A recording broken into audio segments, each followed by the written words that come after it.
This is the websites.ca podcast, where we help Canadian small businesses build and maintain an effective website and online presence.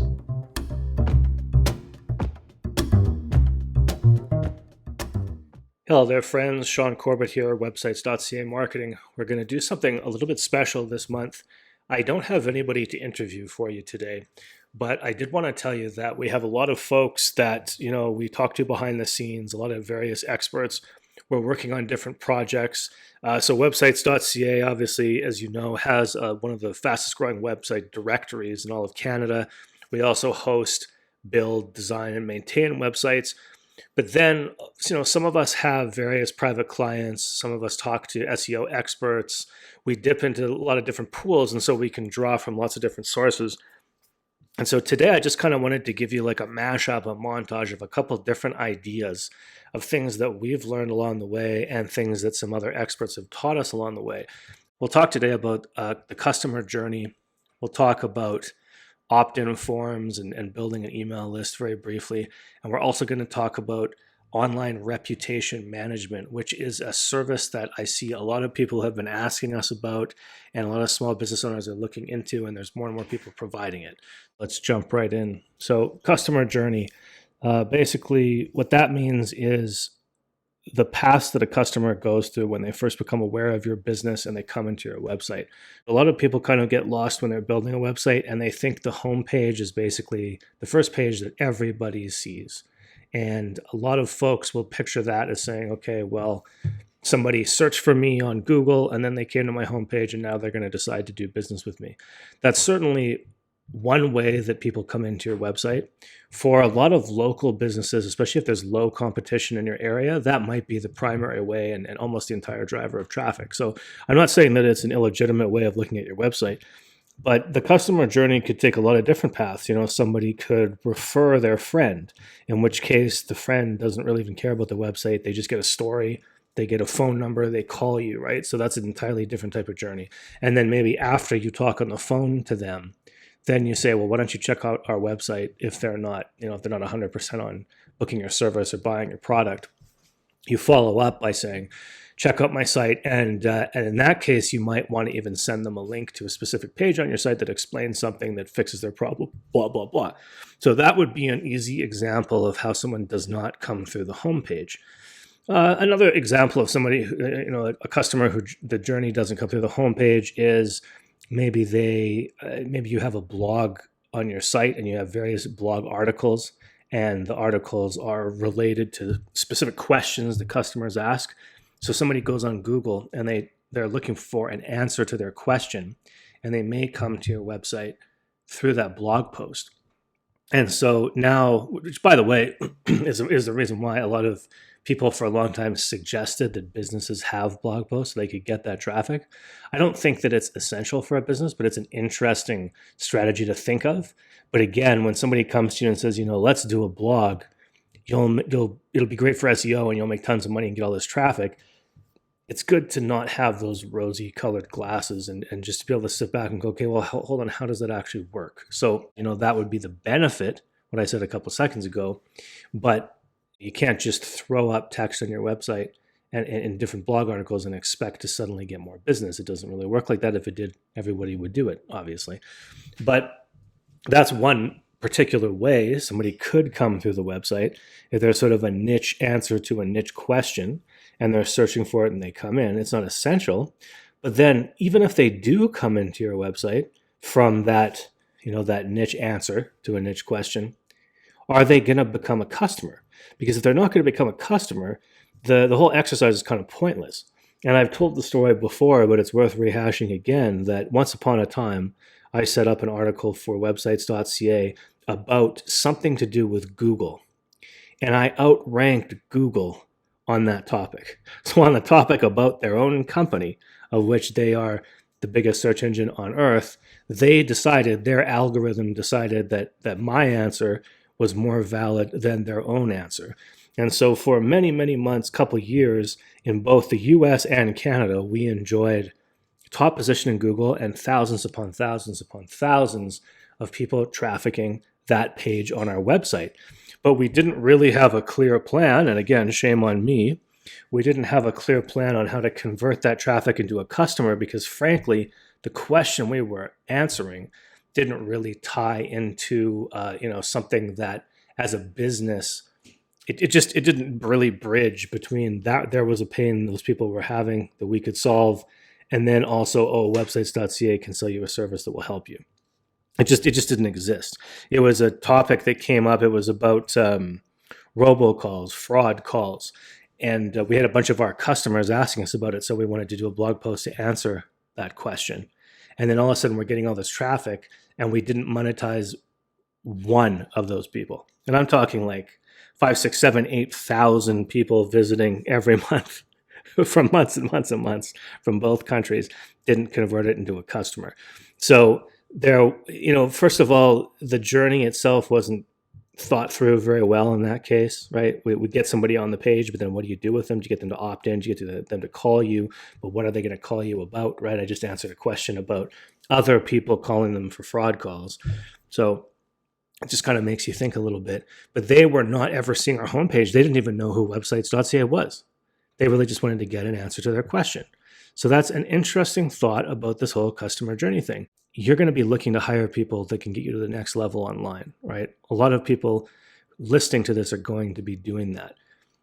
Now, one thing that you might explore is you might explore setting up ad campaigns on social media sites. You might explore setting up ad campaigns on Google to pay per click, to show up for keywords that you're having trouble organically showing up for. So with this idea of customer journey in mind, think about that. This is kind of interesting for a second.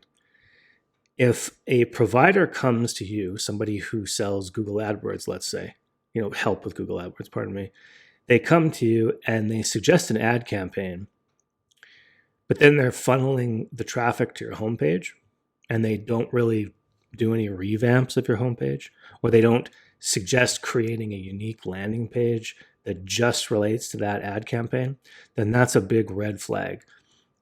We've talked to a lot of clients. I don't know how accurate the information is, but there was a point in time where the Yellow Pages was telling their customers, and I heard this from multiple customers. So again, I didn't confirm it from the Yellow Pages, but I heard it from multiple people who were paying the Yellow Pages. Then they said to me essentially that the rep told them, oh, well, we'll make sure you come up first for this keyword and this keyword and this keyword, or you'll come up in the top 3 or whatever. And it turned out they weren't doing any SEO for them. They weren't optimizing their website for the search engines. What they were doing is just using a portion of their monthly budget, and they were bidding on Google Ad. It was called Google AdWords at the time. Now it's just Google Ads. But so they were paying per click, and that was kind of the end of the campaign. They just put in a monthly budget. They said this client wants to come up for XYZ keyword, and then that traffic, that cold traffic, was being dumped on their homepage. So they were getting a slightly more cold traffic, and none of it was converting because there was no thought behind the campaign. No one ever looked at the homepage and said, well, what does the customer do next now that they end up on the homepage? And no one even particularly thought, is this even a potential customer, right? So they were just bidding on really generic keywords, throwing that money away, obviously charging it to the client. And then the client would say, well, I thought I was paying to show up higher in Google, but not really sure why I'm getting billed $1,000 a month. So that's why, as confusing as the stuff can be, and it does take time, obviously, even for a good provider, when someone makes you a promise, you kind of have to ask yourself, okay, well, what are they really promising and what's my goal? Because if my goal is just more traffic, anybody can get you that, right? Call me tomorrow, I'll get you more traffic. As long as I don't have to promise you more sales or more qualified traffic or anything with any thought behind it, you tell me a budget, I'll get you more traffic. But if you start to think about that concept of customer journey, well, are they a potential customer? What questions do they have? What are they seeing first? What am I asking them to do next? You're going to spend money. You're going to say that you're doing something serious and you're not going to consider these things. My friends, you have to consider these things. You can't just slough it off on the provider. If you do that, you're going to get fly-by-night providers who are going to bilk you and who are going to take your money, and then 3-6 months, however long they can string you along, and then you'll fire them and you'll move on to the next, and they'll be very happy because they can kind of go down the list and do this over and over and over again. So another interesting thought about this whole customer journey thing, what happens on your homepage, just to let you know, for private clients, these are non-websites.ca clients, these are my private marketing consultation clients. If they ever need a website set up, I only set up websites that essentially function as opt-in forms for their email list. I don't really care about other pages. I don't care about video backgrounds. I don't care about headers. I don't care about the design that much even. And, this leads to some initial fights and arguments with people. But the whole point is just to drive folks to that website and get people to opt into their email list. And then from there, and this isn't crazy. This isn't like a weird ideology that I have. For a lot of these people, they're not necessarily brick and mortar, small local businesses and things like that. But these people rely on a list and their relationship with that list. And, we sent out one email in 2022, one simple email about one simple offer. And we got a reply in a couple of minutes that just said 1 million. And that was that person okaying that they were going to give that business $1 million. So it's no joke. You know what I mean? We have a small email list with this one client I'm thinking of. We can generate $4+ million worth of investments from this small email list. And it all started because every single person we talk to, every single person who visits the website, the first, second, and last thing that we ask them is join our email list, and here's what we'll do for you if you do join our email list. Now, again, this is just to get you thinking. It doesn't really translate exactly one-to-one to a brick and mortar small business. It's just worth thinking about, right? So, if you're a local small business like a pizzeria or a plumber or something, and you're serving a certain area, it might not make immediate sense. If somebody's hungry or if somebody's pipes are broken, they come to your website and you say, nope, first you have to join our email list. Obviously, that's not going to work, right? You have to tailor it a little bit to what these people are all about. But I'm going to come back to that point later. I just wanted to say on this right now, if you're wondering why an email list is so important and you sort of tried to create a newsletter and you put a little pop-up or you put a little form on your website and said, join our newsletter, and then almost no one does, and then almost no one reads the email when you bother to send an email once a month or once every 3 months or whatever it is you do, you kind of have to ask yourself, did you make it really obvious? Did you make it really simple? That joining your newsletter is one of the most important things someone can do. Do you have an attractive bribe attached to it? And so that would kind of bring us to the second topic I wanted to talk about, which is online opt-ins and list building and so on. When we say a bribe in this industry, we essentially mean a good reason for joining your email list. So again, sometimes with a brick and mortar shop, it's just as simple as, you'll want to find out what's going to be in the shop next month instead of having to come down and see yourself. So join our list, right? In a wine shop, for instance, that's an easy one. They used to say when I go to the counter with a bottle of wine, they'll say, well, if you want to know what's coming in next month, you should just join our email list. So that one's obvious. If you have a business where it kind of information flows like that, then you're going to want to put your ask right after that sale point, like I said, right after the customer goes with their bottle to the cashier. You don't have to worry too much on your website about driving everybody to your email list. But let's take for a second the example of e-commerce. So there's pet food stores all across Canada, and they sell to local customers. But a lot of pet food stores are starting to convert to e-com catalogs and shipping and selling online, and they'll sell outside their city, they'll sell outside their province, what have you. So I'll tell you a specific story. We had run out of our cat's favorite food. I went online and I found a pet store in a neighboring province. And when I got onto their website, and again, remember that journey, right? I don't care about their homepage. I don't care whatever. I searched on Google, I want this specific type of cat food. So then I land on a bunch of different websites and I start looking. And the first thing I'm looking for in my journey is this in stock? The second thing I'm looking for is, will they ship to BC, where I live? So I didn't look at the price. It wouldn't have mattered at that point if the price was double or whatever. I didn't look at their about page. I didn't want to read anything. I didn't want to look at any blog articles. I don't care about pictures, all that kind of stuff, right? In my particular example, that was my journey.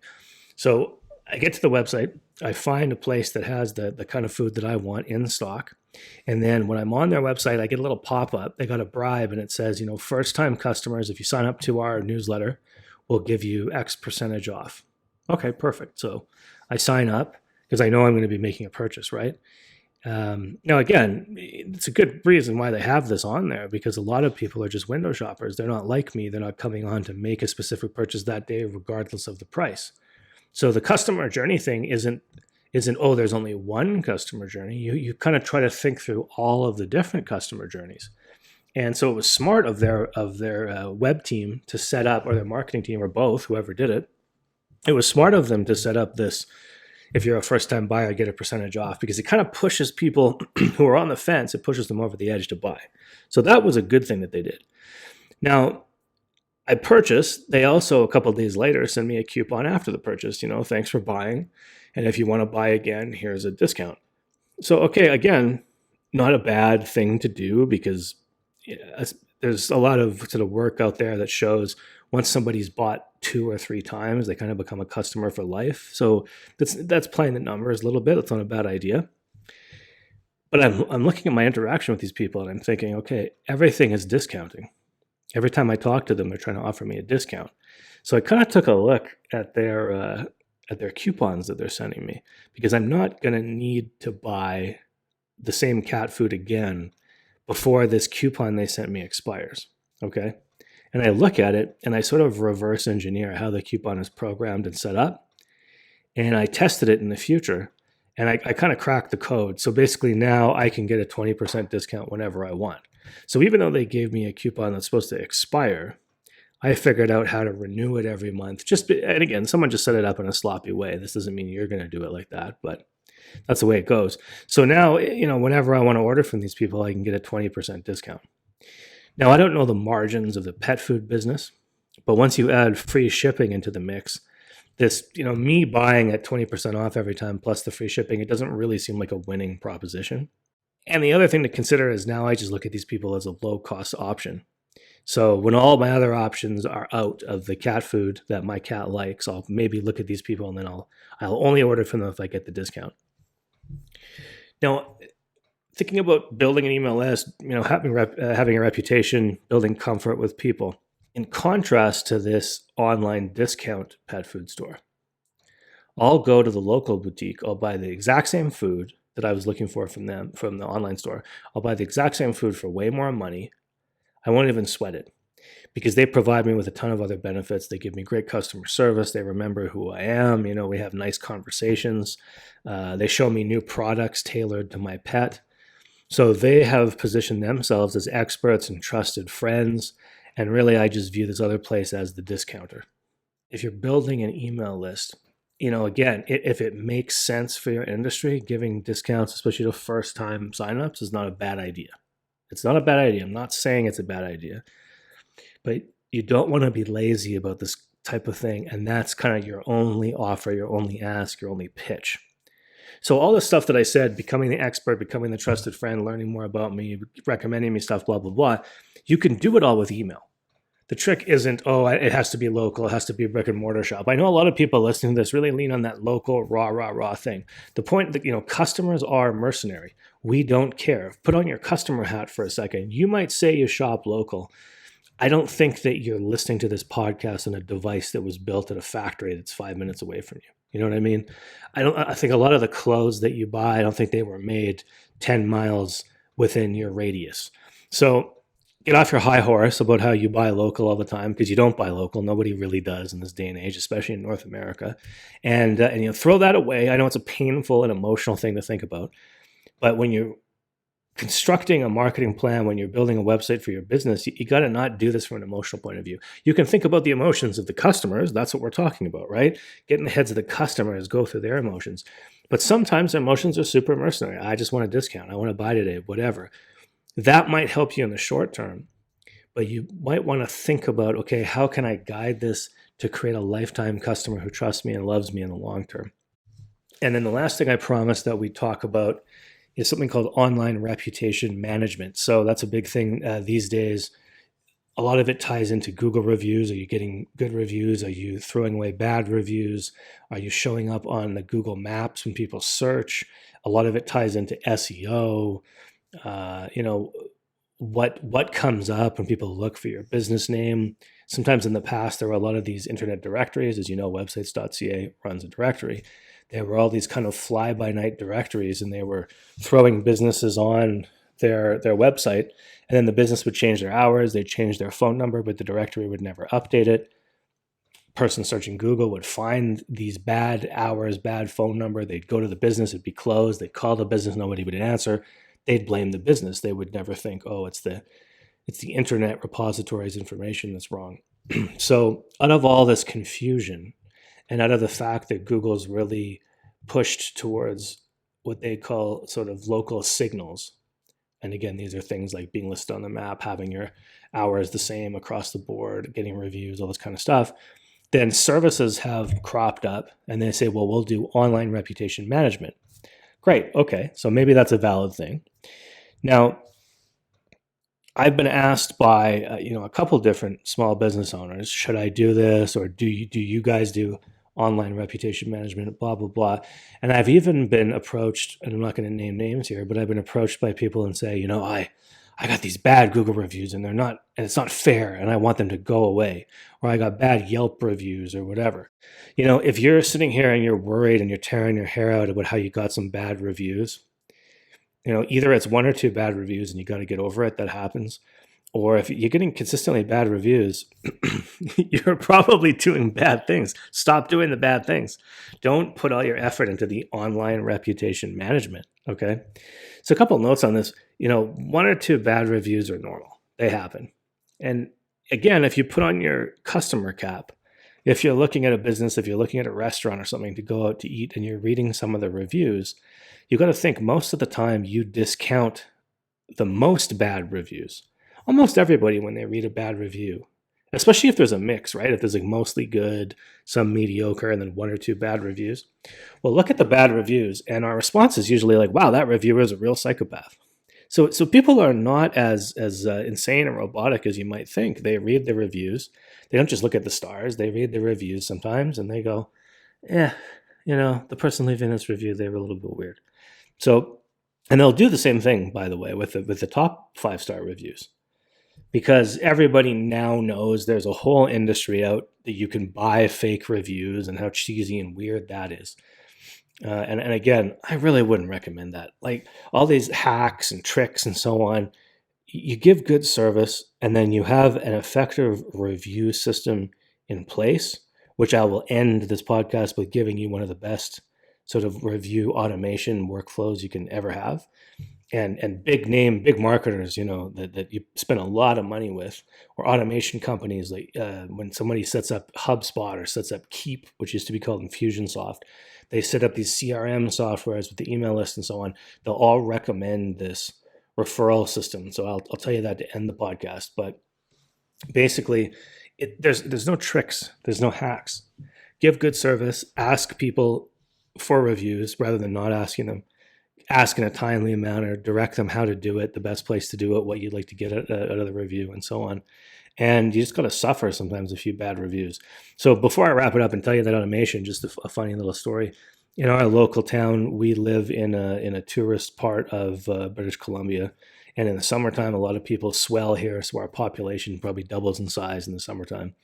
And we have a couple of local restaurants that have been around for seemingly forever.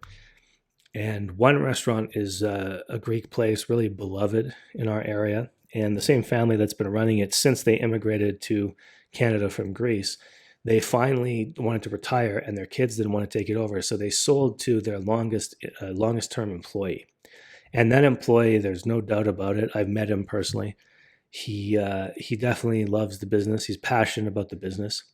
But he's not doing himself any favors when it comes to online reputation management, because his MO is if somebody leaves a bad review on Yelp or Google or Facebook or TripAdvisor, he goes on and he answers them personally.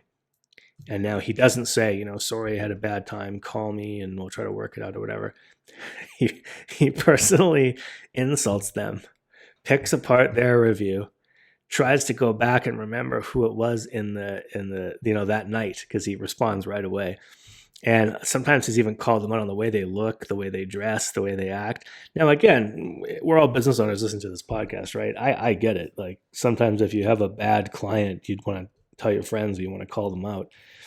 But here we make it sort of a weekend activity, crack a bottle of wine, sit down and read the latest responses that this guy's given to the reviews. And I just can't bring myself to go back to this business, even though I've enjoyed it several times, because all this thin skin about getting 20 reviews a night and one of them's bad. I mean, it's a restaurant. It's bound to happen. You're gonna mess up. Your server's gonna mess up. Your chef's gonna mess up. The timing's gonna be off. The person's maybe gonna be overly critical. Whatever the case it may be. But this guy's skin is so thin. His consideration of online reputation is so needy that he's on there every day, arguing with, castigating, insulting, and generally making a fool of himself. So, that's a cautionary tale. That's obviously a really extreme example, but you don't want to become that person. So I promised you that I'd wrap up with a simple workflow automation of how you can harvest more positive reviews in your business. It's really, really nice and easy. You can do it manually, by the way. You can instruct your staff, or as a business owner, you can just swoop in and do it if you don't have the budget or time or care to automate it. So I'm going to speak about it in automated terms, but it really doesn't have to be that, right? You figure out milestones in your business. So there's milestones along the way. The simplest one is a sale. When a sale happens or a service happens, right? So if you have a large break between the sale and the service happening, you might want to consider doing this once the service is done. But essentially everybody already knows it, right? Once the service is provided or the product is given or the sale happens, whatever, you ask people not to leave a review.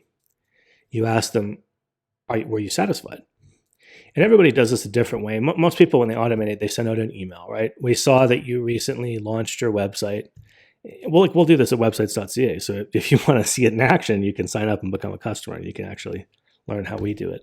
I wouldn't recommend that being the principal reason that you sign up for websites.ca. If you need help with your website, that's what you should do. But it's an interesting thing to study.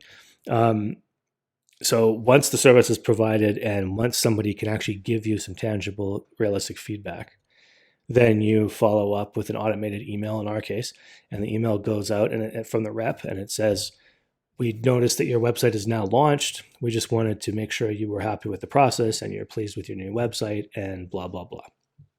And you can do, some people just send an email. Some people say, would you mind filling out a quick 1 or 2 question survey?